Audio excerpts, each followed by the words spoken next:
The views and opinions expressed in this program are not necessarily those of Union Broadcasting Inc., ESPN 1510, or its employees. The host is solely responsible for the on-air content. This is Casey Cares, Kansas City's nonprofit voice, telling the stories of Kansas City nonprofits and the individuals behind them. I'm Bobby Keys. And I'm Ruth Von-Bickus. And Bobby's back. I am back. What's going on? Oh, we've missed you, but I know you've been a busy guy. Kansas City Royals are keeping you busy. Oh, yes. Royals keeping me busy. You got the Chiefs season coming up. I know. Like they're all converging. Yes. How do you do that? You must live... Is there juggle. like an apartment out there? A really cool wish. pad, like right in the middle, for Bobby. Right in the middle, right underground. Right, you can just, and then you can out. get a drone. Ooh, that I will have take one. you between the. Not one that'll carry me. Well, I that'd be think we cool. need to do that. Amazon's coming, so they probably have those. There types you of- go. Right. Absolutely. Well, we have a great show today. We are so lucky to have three nonprofits on that we've never had as guests before, which is a treat. Yeah, I'm excited. I'm excited to meet everybody. I hear that we have some awesome causes. We do. Well, from you, we do. obviously. You're And pretty excited about it. I am excited about it. And we have with us today Wes Hamilton. And his foundation is the Disabled But Not Really Foundation. Welcome. What's going on, Wes? Thank you for having me. That's such a great name. Disabled But Not Really, sort of, kind of, all of that good stuff. And we met at a Nonprofit Connect program. Yes. I believe the gentleman from Indiana University was here telling us all about Giving USA Yep. report. Excellent presentation. I was going to say, did you learn a lot? I did. I sure did. Wow. I'm glad I'm not the one that has to combine all those numbers and run all that research. But, boy, it sure is enlightening and eye-opening. But the best thing was I got to meet Wes. I was going to say, you guys know I don't know anything about it. What's going on with the Disabled But Not Really Foundation? Tell me. I don't know. I've seen a void in the Kansas City area, and I wanted to fill it. Our focus is fitness and mental health, and also nutrition. Trying to find a way to change the lives of someone that's disabled by teaching them a different way of bettering themselves by nutrition and fitness. It came from personal experience. I was 230 pounds when I first got in a wheelchair 5.5 years ago. Oh, my gosh. So as you guys see me, I know you are the really viewers. fit. Yeah, Listeners, he's really this dude's fit. jacked. You will see the pictures on our Facebook page, and you can make the judgment. But in our humble opinions, He should be on the Chiefs. Right on. Yep. And I just went through a lot of health complications at the beginning of my term of being in this wheelchair. I'm permanently paralyzed from the waist down, and it was tough for me. I actually battled 3 years of depression. I was on bed rest for the first 2 years. Oh, wow. And so 6 surgeries in, I just knew that I had to do something different. And so I went and educated myself on nutrition. And I wasn't into fitness. I had never lifted a weight before I got paralyzed or anything. So I lost 100 pounds in like a year. Exactly. you're another person. Right. And I had never even lost 10 pounds trying to do it before I was in a wheelchair. So with that discipline and that dedication, it really changed my body. But in the midst of me changing my body, it changed my mindset. It made me feel okay about the physical limitations that I have. And so while I was maybe my last couple months in a hospital, I decided that this was something that's needed in the Kansas City area, because there was no one for me to reach out to help me make that transformation. I did it myself. Even though I reached out and tried to find help, there was no help. There's organizations, so don't get me wrong, but to focus really on that change is not many. And I wanted to find a way to have a platform for people that struggle with obesity, struggle with depression, struggle with the health complications that I had to endure on my first couple years, and teach them how to overcome them so that they can have a smile on their face like I do today and every day that I wake up now, you know. And so I hashtag disabled but not really on a picture. And the feedback I got was amazing. And I said, you know what? I'm going to have to use this. And I looked into nonprofits. I looked into the structure and everything. And I went at it. I literally just thought that was the best thing to do. I was still new at it. So I was still trying to find things, went to expos and all that. And I got introduced to wheelchair bodybuilding and adaptive CrossFit. And so that's where you see the jackness at, because now I'm a bodybuilder as well as a CrossFitter. And so I do competitions, and I found a whole new community of people with disabilities and that push themselves past the limits that are set for them. How did you do that? I'm sure there might be someone listening who may be in a wheelchair or have some other physical disability who says, wow, how did this guy get the motivation to get up and make the change? Well, see, my motivation is I have a 7-year-old daughter at this time. And when my accident happened, she was 2. Well, I have full custody of my daughter. And so, you know, for 3 years, she witnessed her daddy face defeat. I mean, you could literally see it in my face. You could see every day that I was defeated by what had happened to me. And I really had to say enough is enough, and I had to make that change. And so my daughter was the one that motivated me, because every day I had a little girl watching me, and I could not let her watch me anymore become weak from this situation. I couldn't let my struggle become my identity. Instead, I wanted to make a change. And now, you know, she thinks I'm the strongest man ever. I bet she should, man. She should. That is awesome. So, Disabled But Not Really Foundation, what is it that you all actually do? Okay, so we're actually going to be promoting something great starting August 1st, where that we're going to be giving out fitness grants for people with disabilities in the local area that really want to get into fitness. The grant will include at least 4 to 5 months of CrossFit training. The reason why I chose CrossFit first is because that community will really help. I mean, it's an excellent community for anyone that works out. They know exactly what CrossFit will do for you. And that the adaptive CrossFit community is excellent. I mean, when you start seeing people with disabilities worse than yours and they're pushing themselves, you really can say, I have no excuses as well. So what we will be doing is training you, you know, putting you with some type of able-bodied athlete to help you with mentorship.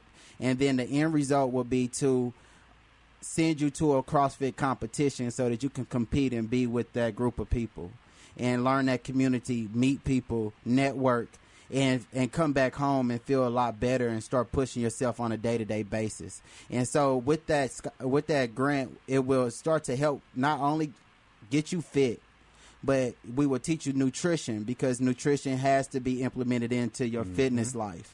And with all that, I believe that it will help with the mental part. It will help with mental health, and it will help people overcome the depression, because once you start pushing yourself past limits that you mentally have set for you, you will learn that you can't be depressed anymore, because you feel good. Yeah. You feel good because you're accomplishing things that you never thought you could accomplish before. And so how do you apply for the grant? Like, if somebody's listening, So it'll be on our website, disabledbutnotreally.org, and every social media platform. I'm big on social media, we're on every social media. And we will have video submissions. You will submit a 3-minute video to us, and we will have me and other members of the board. We will look and review it, and we will pick at least 4 to 5 people for our first year. This is our first run, so we want to make sure that we do it right. And the age range will start from 10 and up. We really want our youth to try to come out, and we want to help them too, because we realize that this thing, I have a spinal cord injury, so spinal cord injuries happen to people every day.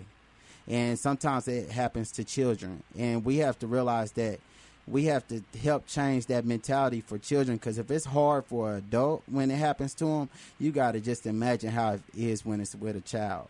So we will start about 10 years old, and they have the advantage of working out besides me. Ooh, So watch out. That's a challenge to throw down. So you're going to, with all these people that get the grant, are you going to be the trainer then? No, I'm actually, I won't say the CrossFit gym right now, but we'll announce it on August 1st. Okay, so a partner? Yeah, we'll have a partner that will help with the training, and then I will help as well. But I'm still going through my certification, so I don't want to have to make it seem like I'm just the only one that has the knowledge. So, yeah. But we will partner with another box, because that's what they call it. CrossFit. It's not a gym, it's a box. Oh, sorry. And so... Didn't mean to offend any CrossFitters out there. Yeah, you're going to get some scathing news. Yeah, I'm so sorry. But once we partner with them, I mean, I'm going to be in there every day encouraging them, working out with them side by side. I love the fact that I went through everything that I did, because I can actually go to someone that's in my position and tell them I understand everything they're going through. And I think that's the reason why it was my purpose to start something like this. It was my purpose to be in this position. Like, I don't look at my disability as anything more than you guys walking and I'm just rolling. And that's how I feel. And you're rolling fast. I've seen you. Yeah. You see the guns on him? Yes, I have. Well, Yes, I have. Yeah, Ruth is like, oh, yeah. I was just... I'm not dead. I was just featured in Men's Health magazine in May. So, how fantastic. That is awesome. So how do you raise funds to do this? It's not inexpensive, though, to do training it's not. And help other people. So how do you do that? It's not. We're actually, we're going to plan since we're doing submissions from August to November, we will announce our finalists the beginning of January, and that's when we will have a fundraising event. We also are going to do different social media advertisement and things to have people donate money. Reach out and look for grants. So I mean, that's why we're starting small, just because I'm a firm believer in investing as well into what I believe in. So I will try to do my part, and I don't want to make it overwhelming for myself to help someone else. But I really believe that this will help our community. It will help people with disabilities in the local Kansas City area and areas surrounding come out and be more social. Start, it's a big community, and a lot of us stay at home, and I remember how that was. Yeah. And so now you can't. My mom has to tell me to stay at home. My daughter has to tell me to stay at home, and I stay alone. So I'm always getting a call like, are you gone? So I'm just saying that if I can do it and I feel good about going out, then I want everyone else to have that good feeling too. And it starts with your body. It starts with how you feel about yourself and the confidence that you can have for yourself that will allow you to be out in society and not feel rejected or feel some type of way. I was going to say, I can imagine how beneficial that is for somebody who's gone through an accident, because I know from what I've read that depression is really something that really hits hard. But when you're secluded and you become reclusive, then that just amplifies that depression. But if you can get out and be around people in a social environment, and also, do something that stimulates your body and your mind, that is just brilliant. I think that is huge. That is so awesome. Now, I thought I heard you mention you have a board. Yes. And are they actively engaged in helping you keep this foundation moving forward? Oh yeah. This I really feel that will be something great for our area, and I'm day in and day out working hard to get this going. The board is helping, and this is something that we truly believe in. We truly believe that it will help change so many lives in the area that it has to be here. Mm-hmm. It has to be. And we have newly injured people that's newly injured, and we want to reach out to them and let them know, hey, your life has changed, but that doesn't mean anything. It's greatness still inside of you, and you just have to believe in it in yourself as well. And Disabled But Not Really can do that. So if they go to your website, disabledbutnotreally.org, and there are no initials, it's the whole shebang, right? Yep. They can find out more information. Do you have volunteer opportunities for people who I guess we would call quote unquote able-bodied? But Yes. We have a volunteer submission form on the website already that you could just fill out if you want to add an extra note and say if you want to participate in maybe this program that we're calling it the Help Me Fit Challenge. Help Me Fit Challenge. Help Me Fit Challenge. So August 1st, it will actually be on there. And so if you want to just put in a note and say, hey, I want to be involved in the Help Me Fit Challenge, or even want to come out and help us with any community events we're trying to do, we're going to do a lot. I really want to bring out people. I really want to bring us out to this community and make us into one. You know, I don't want it to be diverse. I want us to actually feel as equal as everyone else. And the only way we can do that is being seen. So absolutely. I got a quick question. So what, when you first started out, what is probably the biggest obstacle that you felt that you faced? Or even now? I think the biggest is just maybe just trying to the outreach, just really trying to get people out of that mindset. You got a lot of people that's probably been in chairs for a long time. And so their mind is set to what they can and cannot do. And, so that, I don't want to just leave them out. Yeah. I want to be able to reach them too. But, our main focus would be not to leave them out, bring them in, but also reach out to the ones that are newly injured, that have not found their way yet, that will probably go through the things that I went through, because I went through a lot of denial. So that put me in the position that I was in and led up to 2 years of bed rest. Well, you are motivating as all get out. Boy, all you have to do is spend 1 minute in this guy's presence, and it will motivate the most able-bodied of people to get off their duff and do something. And get moving to do whatever. Thank you so much, Wes, for coming on. I'm so glad that we literally ran into each other in a very crowded room, and for sharing what you're doing.